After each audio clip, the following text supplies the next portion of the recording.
Ko Dievs no manis sagaida vēl šajā gadā? Kad tu skaties uz savu dzīvi, esi godīgs, vai tava dzīve ir kārtībā Dievu priekšā?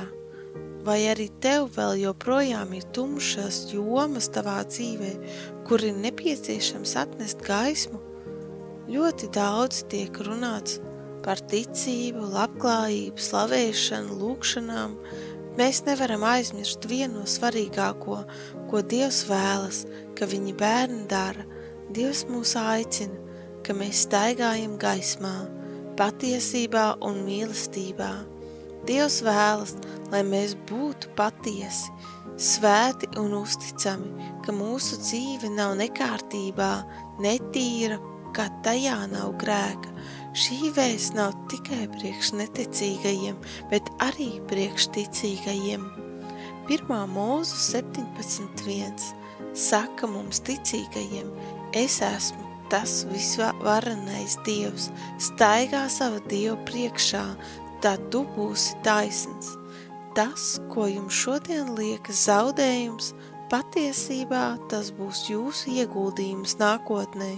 Staigā patiesībā un svētumā, tādēļ, ka Dieva vārds to saka, jo meklē pirmkārt Dieva valstību un viņa taisnību, un pārējās lietas jums tiks dotas pa virsu. Kļūstiet svēti un taisni, tāds kāds ir jūsu debesu Tēvs. Es tevi aicinu šodien sakārtot savu dzīvi, atdot parādus, izdarīt apsolītās lietas, teikt patiesību, neaprunāt citus ar sliktiem vārdiem, nekritizēt, pārstāt darīt grēcīgas un nešķīstas lietas. Tas nav vienkārši, tas prasa daudz drosmes, apņemšanos un disciplīnu, bet Dievs tieši to sagaida no tevis. Neraizējies, jo Dievs atalgos tavu cenšanos, ka tu izvēlēsies staigāt patiesībā. Es tevi aicinu pēc šī video noskatīšanās pārdomāt un izvērtēt, kāda ir tava dzīve. Uzraksti priekš sevis, kādas lietas tev ir nepieciešams labot, atdot vai izdzēst.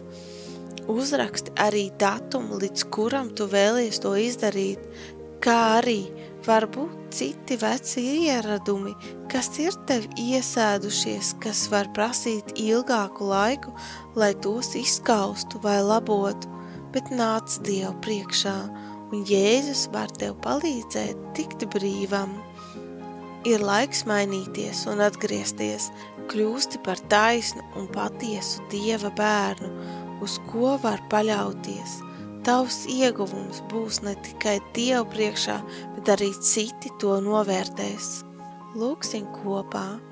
Mans Dievs, tu esi svēts, un es gribu kļūt svēta. Kāds esi tu? Piedod manu nepareizo dzīvesveidu, kas tev nav bijuši tīkami. Es gribu šodien pieņemt lēmumu, mainīties un savu dzīvi kārtībā tavā priekšā. Es gribu staigāt gaismā, lai tava patiesība atspīd manā sirdī, un es varu izlabot un mainīt tās lietas manā dzīvē. Es tev pateicos par tavu uzvaru pie krusta, ka tu paņēmi katru manu grēku un vainu, lai tu, kungs, tiec pagodināts manā dzīvē. Āmen! Paldies par to, ka klausījies šo video.